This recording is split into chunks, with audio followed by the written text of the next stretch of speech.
दोस्तों जय मसीह। प्रभु यीशु मसीह के नाम में आप सभी का बहुत बहुत स्वागत। दोस्तों थंबनेल से, पोस्टर से आपने यह अंदाजा लगा लिया होगा कि आपने जो अभी फेसबुक और यूट्यूब और इंस्टाग्राम पे आपने जो वीडियो ओपन की है उसका सब्जेक्ट, उसका टॉपिक क्या है, यह आपने पता लगा लिया होगा। चलिए दोस्तों बात करते हैं इस विषय पे। दरअसल मैं बैठा हूं इस वक्त में अपने बाइबल कॉलेज के क्लासरूम में। यहां पे बैच नंबर 40 को जब ये टॉपिक मैं सिखा रहा था तो मुझे याद आया कि मसीह की देह में जबरदस्ती एक्सीजीसस, जबरदस्ती एक ऐसी टीचिंग को घुसाई गई है और उसको कहते हैं शेखर डेविड या फिर उसका जो गुरु है विलियम ब्रैनम। उनकी जो टीचिंग है वो ये कहती है कि आदम और हव्वा ने आपस में संबंध बनाकर कैन और हाबिल को जन्म नहीं दिया, बल्कि लूसीफर और हव्वा के संबंध से कैन पैदा हुआ। इतनी गंदी टीचिंग, आउट ऑफ कॉन्टेक्स्ट ऐसी प्रचार ये लोग सिखा रहे हैं। तो दोस्तों इस छोटी सी वीडियो में आपको मैं अभी शेखर डेविड की टीचिंग की धज्जियां उड़ाने जा रहा हूं। और वो जो शख्स है ना जो चल बसा है, जिसका नाम है विलियम ब्रैनम, उसकी टीचिंग की धज्जियां उड़ा रहा हूं अभी मैं। और ऐसे ही लगातार आपके बीच ये शख्स डैनियल राज गलत शिक्षाओं को एक्सपोज करता रहेगा। चलिए दोस्तों बात करते हैं इसके ऊपर। तो इनका कहना है कि लूसीफर, जिसको ये लोग जानवर कहते हैं या कोई पशु कहते हैं, उस पशु, उस जानवर ने हव्वा के साथ में जो मानव जाति की आदि माता है उसके साथ संबंध किया और जो पहला बच्चा पैदा हुआ वो कैन था। कितनी बकवास की टीचिंग है।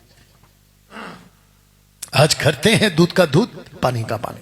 तो सबसे पहले दोस्तों आपके ठीक स्क्रीन के ऊपर वचन को पढ़ते हैं। तो लिखा है कि आदम और उसकी पत्नी, किसकी? आदम की पत्नी हव्वा के बीच शारीरिक संबंध हुआ और हव्वा ने एक बच्चे को जन्म दिया। शारीरिक संबंध आदम के साथ, उसके वजह से एक बच्चा जन्मा, बच्चे का नाम कैन रखा और हव्वा ने खुद कहा, किससे? परमेश्वर से, यहोवा की मदद से मैंने एक मनुष्य पाया।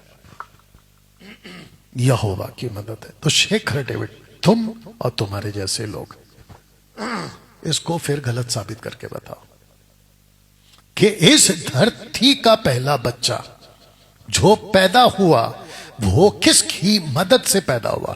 बिल्कुल साफ लिखा है यहोवा की मदद से। तो फिर तुम और तुम्हारा गुरु विलियम ब्रैनम कैसे कह सकते हो कि लूसीफर के बीच और हव्वा के बीच बच्चा पैदा हो गया शारीरिक संबंध से, यानी कि कैन? और इन जैसों को जितने फॉलो करते हैं, लानत है तुम लोगों पे, अफसोस है तुम लोगों पर कि कैसे किसी को भी तुम टीचर बनाकर उसको अपना गुरु मान लेते हो। पंजाब वालों, दिल्ली वालों, महाराष्ट्र वालों, ये कोल्हापुर, क्या नाम है उसका, कल्याण, उल्लासनगर के बाद क्या आता है? हाँ, तुम्हारा जो भी है, इन सबको कहना चाहता हूं कैसे फॉलो करे इतनी गंदी टीचिंग। अब आगे सुनिए। तो लिखा है उसके बाद हव्वा ने दूसरे बच्चे को जन्म दिया। वो बच्चा कैन का भाई हाबिल था। हाबिल गडरिया और कैन किसान बना। यहां पे लूसीफर के द्वारा पैदा हो गया। लूसीफर और हव्वा का पैदा बच्चे का संबंध हो गया, आपस में फिर बच्चा। ऐसा कहां लिखा है? तो ये कॉन्सेप्ट कहां से आया बता देता हूं, जरा सुनिएगा। पहला यूहन्ना 3:10। तो लिखा, इसी से परमेश्वर की संतान और शैतान की संतान जाने जाते हैं। बहुत ध्यान से सुना। तुम शेखर डेविड, तुम भी ध्यान से सुनो और अपनी टीचिंग को सुधारो। ऊपर लिखा है परमेश्वर की संतान और शैतान की संतान। तो यहां पे कॉन्सेप्ट जो है ना वो बायोलॉजिकली नहीं है। जिसको कहते हैं बायोलॉजिकल सन, वो नहीं है यहां पे। शारीरिक तौर पे बच्चे जो जन्म देते हैं वो नहीं है यहां पे। ये आत्मिक बातें हैं और अर्थ को समझना है। तो यहां पे दो बच्चों का जिक्र है। अगर इसको उठाकर कहते हो कि देखो कैसे लूसीफर ने और हव्वा के बीच में जो संबंध हुआ उससे पैदा, भी रखूंगा वचन 12, तो इनके हिसाब से वो बच्चा है, तो फिर परमेश्वर का बच्चा कहां गया? अगर बायोलॉजिकली एंगल है तो शारीरिक एंगल है तो फिर परमेश्वर का बच्चा कहां गया? तो ये बायोलॉजिकल एंगल नहीं है, शारीरिक एंगल नहीं है, आत्मिक एंगल है। अब इसको पढ़ते हैं, जो कोई धर्म के काम नहीं करता वह परमेश्वर से नहीं, मतलब वो परमेश्वर का बच्चा नहीं है। नॉट बायोलॉजिकल, आत्मिक बातें हैं। और ना वह जो अपने भाई से प्रेम रखता है। तो कॉन्टेक्स्ट में यहां पे भाइयों का आपस का प्रेम का बात हो रहा है। अब आते हैं वचन 12 पे। तो लिखा है कैन के समान ना बने जो उस दुष्ट से था। कैन के समान जो उस दुष्ट से था। कौन सा दुष्ट? ऊपर वाला कॉन्सेप्ट, नॉट बायोलॉजिकल, आत्मिक बातें हैं। ओके, अभी नीचे पढ़ते हैं। जिसने अपने भाई को घात किया। तो कॉन्सेप्ट है प्यार, कॉन्सेप्ट है भाई को इज्जत करना, रिस्पेक्ट करना। कॉन्टेक्स्ट में प्यार आ गया, कॉन्सेप्ट एंड कॉन्टेक्स्ट, ठीक है ना। तो लिखा है अपने भाई को घात किया। उसे किस कारण घात किया? किस कारण? तो लिखा है इस कारण कि उसके काम बुरे थे, उसके भाई के काम धर्म के थे। तो ऊपर क्या लिखा है? धर्म के काम जो नहीं करता वो परमेश्वर से नहीं है, यानी कि दुष्ट से। तो वो आ गया ना नीचे। तो ये है कॉन्टेक्स्ट और टोटल कॉन्सेप्ट है बुरे काम और अच्छे काम। उसको उठाकर तुमने बता दिया कि वो शैतान का बच्चा है। यानी कि हव्वा ने किससे पैदा किया? शारीरिक संबंध किससे किया? सांप से। इनके हिसाब से जानवर है वो। अब वो कौन सा जानवर है इनको ही जाके पूछना पड़ेगा।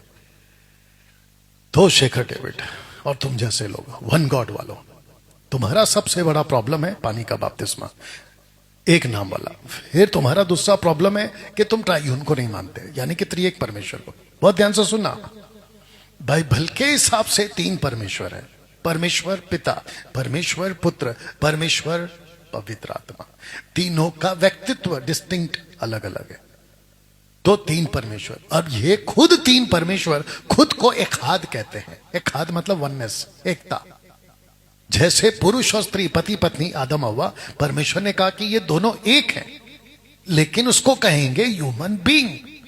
मनुष्य के बीइंग में 2 लोग आते हैं, पुरुष और स्त्री, उसको एक कहता है। वैसे गॉड बीइंग में 3 आते हैं, परमेश्वर पिता पुत्र और पवित्र आत्मा, उसको भी एकाद कहते हैं, यानी कि वननेस का, एकता का एक, नॉट इन नंबर्स, एकता का एक। ये तुम लोगों का अलग प्रॉब्लम है। और ऐसे 50 प्रॉब्लम्स है, जैसे जैसा दिखेगा और मुझे वक्त मिलेगा आपके बीच में वीडियो के रूप में आपके बीच में मैं बनाता जाऊंगा। तो दोस्तों बात को समझना होगा कि मसीह की देह में इतनी टीचिंग को ऐसे लोगों ने बिगाड़ा है। तो मैं वापस कहता हूं शेखर डेविड, तुमको अगर इतनी तुमको टीचिंग की, बाइबल की शिक्षा की इतनी ये है ना कि देखो मेरी टीचिंग, अभी तुमने बीच में वीडियो भी बनाया कि गलत क्यों सिखा रहे हो, तो फिर ये क्या है? और मेरी गलती को तुम पीठ पीछे क्या बता रहे हो? मैं तो तुमको चैलेंज दे रहा हूं कि इधर आओ।